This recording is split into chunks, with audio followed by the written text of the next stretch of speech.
Success success. ഇനി പേടിക്കാനൊന്നുമില്ല. 2 ദിവസം കൂടി കഴിഞ്ഞിരുന്നെങ്കിൽ പ്രശ്നമാകുമായിരുന്നു. സംഭവം കുടലിലായി. എന്റെ 30 വർഷത്തെ സർവീസിനിടയ്ക്ക് ഇത് ആദ്യത്തെ സംഭവ. വളരെ നന്ദിയുണ്ട് വൈദ്യരെ. അല്ല ഡോക്ടറെ. പോവാ. ഇതൊരു 50 കുറവുണ്ടല്ലോ. അല്ല ഇത് മതി വൈദ്യരെ. ഡോക്ടറെ ശരീരം ഒന്നാകെ ഇളകിയതല്ലേ. വല്ല ചവനപ്രാശമോ കരിങ്കുരുകി രസായനമോ മേടിച്ച് കഴിക്കാൻ ഒരു 50 രൂപ കൊടുക്കാൻ ഞാൻ ഉദ്ദേശിക്കുന്നു. അത് മാത്രമേ എൻ്റെ ഉള്ളൂ. പാലം കിടക്കോളം നാരായണ, പാലം കിടന്നു കഴിഞ്ഞാൽ കൂരായണ എന്ന് പറഞ്ഞ പോലെ ആയല്ലത്. എസ്റ്റിമേറ്റ് ഫിക്സ് ചെയ്തിട്ടാണ് ഞാൻ കേസ് അറ്റൻഡ് ചെയ്ത്. അയ്യോ എന്റെ പൊന്നു വൈദ്യരല്ലേ. പൊന്നു ഡോക്ടർ. അല്ല ഡോക്ടർ അല്ലേ. ഡോക്ടർ എന്നെ സഹായിച്ചില്ലായിരുന്നെങ്കിലേ ഈ എക്സ്പ്രസിന്റെ പെടലിലായനെ. സാരല്ല, 4 ആൾ അറിയുന്നേ ഉള്ളൂ. 50 രൂപ കൂടി കൊടുക്കേട്ടാ. വല്യമ്മച്ചി കരിങ്കുരുകി രസായനം മരുന്ന് നിശ്ചയിക്കുന്നത് ഞാനല്ലേ. ജീരവെള്ളം കൊടുത്താൽ മതി. 50 രൂപ കൊണ്ടുവന്ന്. വിശ്വാസമായിട്ട് പോകാമല്ലോ. പിന്നെയും സംശയം ബാക്കിയോ? ഞാനേ ഇത് ഇന്നും ഇന്നലെയും തുടങ്ങിയല്ല. കുട്ടിക്കാരല്ലോ. പോയിക്കോളൂ. മേലിൽ ഇത്തരം സംഭവങ്ങൾ പറ്റാതെ സൂക്ഷിക്കുക. അഥവാ പറ്റിപ്പോയെങ്കിൽ എവിടെങ്കിലും ചെന്ന് നാറാതെ ഇവിടെ വരിക.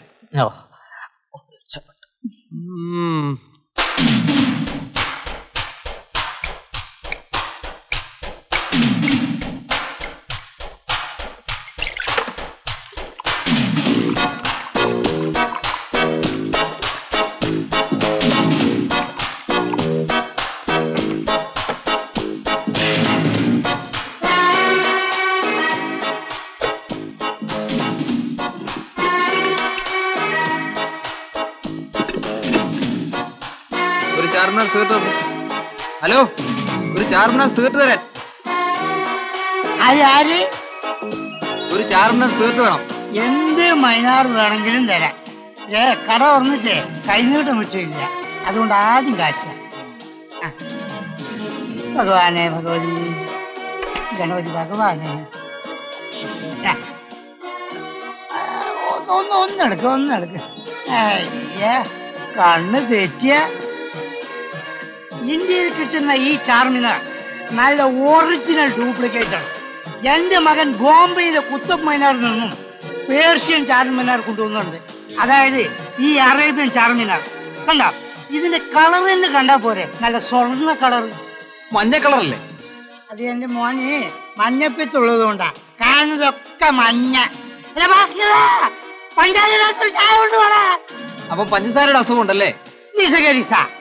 എന്റെ മകൻ കേശവൻകുട്ടിയുടെ മണി ഓർഡർ വാങ്ങാൻ തുടങ്ങിയ അന്നാണ് ഈ കിഡ്നി ഡിസീസിന്റെ ആരംഭം. മൂത്രം പരിശോധിച്ച് നോക്കിയോ? അതൊക്കെ പണ്ട് മൂത്രം പരിശോധിക്കലും മലം പരിശോധിക്കലും ഒക്കെ. ഇപ്പം ബാങ്കിൽ എത്ര ഡിപ്പോസിറ്റ് ഉണ്ട് അതിന്റെ കണക്കനുസരിച്ച ഡയബറ്റീസിന്റെ അളവ് കണക്കാക്കുന്നത്. ഞാൻ പോവാ. അപ്പൊ നമ്മൾ എവിടെയാ പറഞ്ഞു നിർത്തിയത്?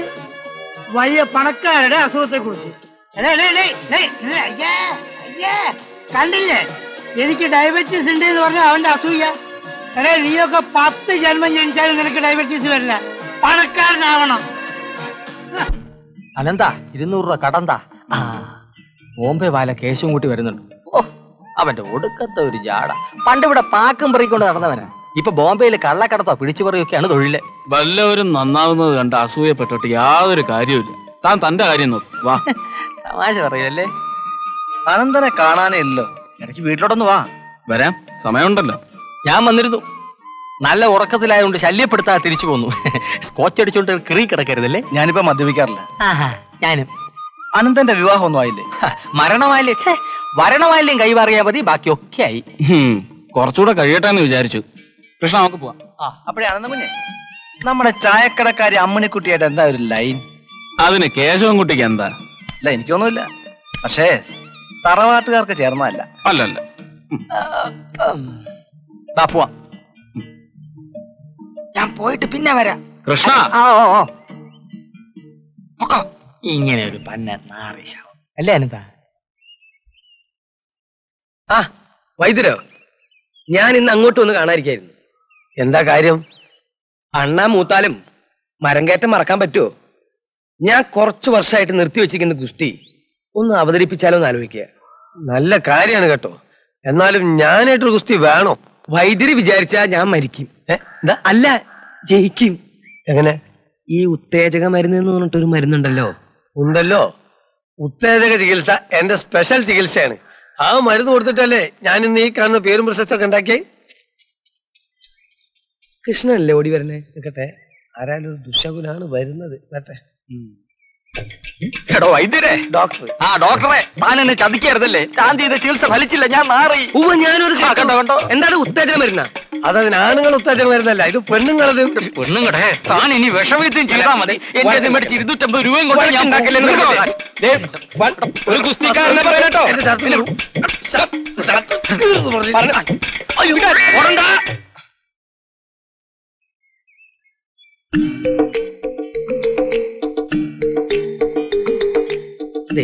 സംഗതി ഒത്തുന്ന തോന്നുന്നേ.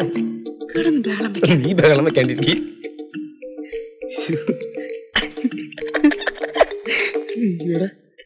സത്യത്തിൽ നിന്നെ കാണാൻ വേണ്ടി കുറി ഞാൻ വന്നത്. നിന്റെ മനസ്സറിഞ്ഞിട്ട് വേണം എനിക്ക് അച്ഛനോട് പറയാൻ. എനിക്കൊന്നും പറയാനുമില്ല, ഒന്നും കേൾക്കാൻ വേണ്ട, ഞാൻ പോകുന്നു.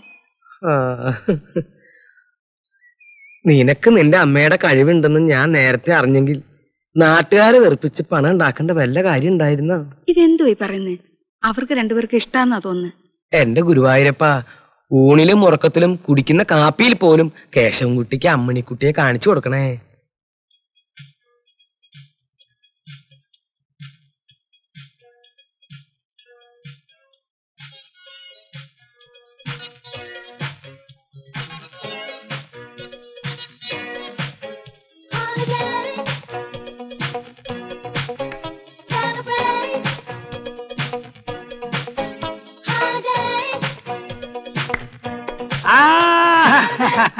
ബാബാ ഇരിക്കി ഇരിക്കി ഇരിക്കി.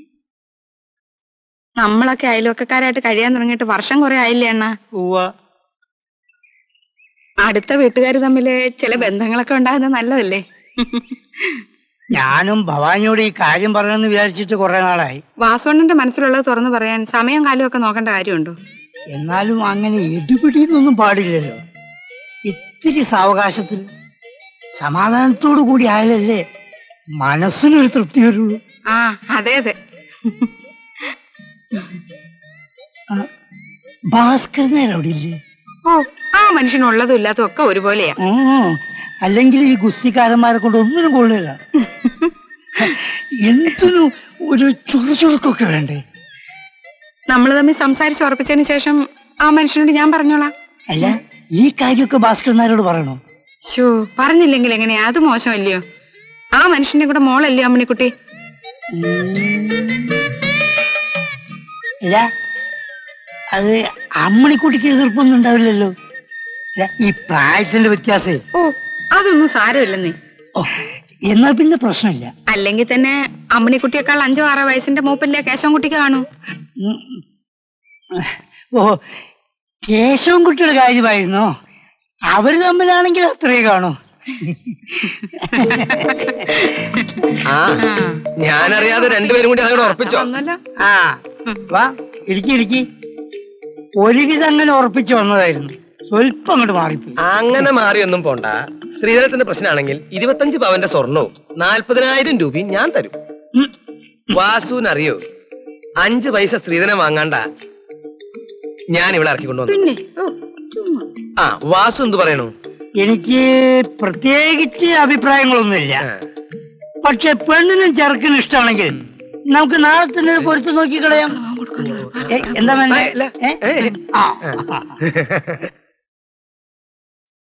ഈ പുരപണിയും കല്യാണം എന്നൊക്കെ പറയണേന് അതിനൊക്കെ ഒരു സമയമുണ്ട്. സമയാവുമ്പോ എങ്ങനെയായാലും നടക്കും. കേശവൻകുട്ടി നമ്മൾ വിചാരിക്കുന്ന പോലെ ഒന്നും അല്ല. അവന്റെ കയ്യിൽ പൂത്ത പണമുണ്ട്. കേശവൻകുട്ടി നമ്മുടെ മരുമോനായിട്ട് വരുന്നത് നമ്മുടെ മോളുടെ ഭാഗ്യം തന്നെ. ശരിയല്ലേ? അതിരിക്കട്ടെ, അമ്മണിക്കുട്ടിയോടും ചോദിക്കണ്ടേ? എന്തിന്? നമ്മൾ പറയണു, അവള് കേൾക്കണു. എല്ലാം അവളുടെ നന്മയ്ക്ക് വേണ്ടിയല്ലേ? ആ, അത് ശരിയാ.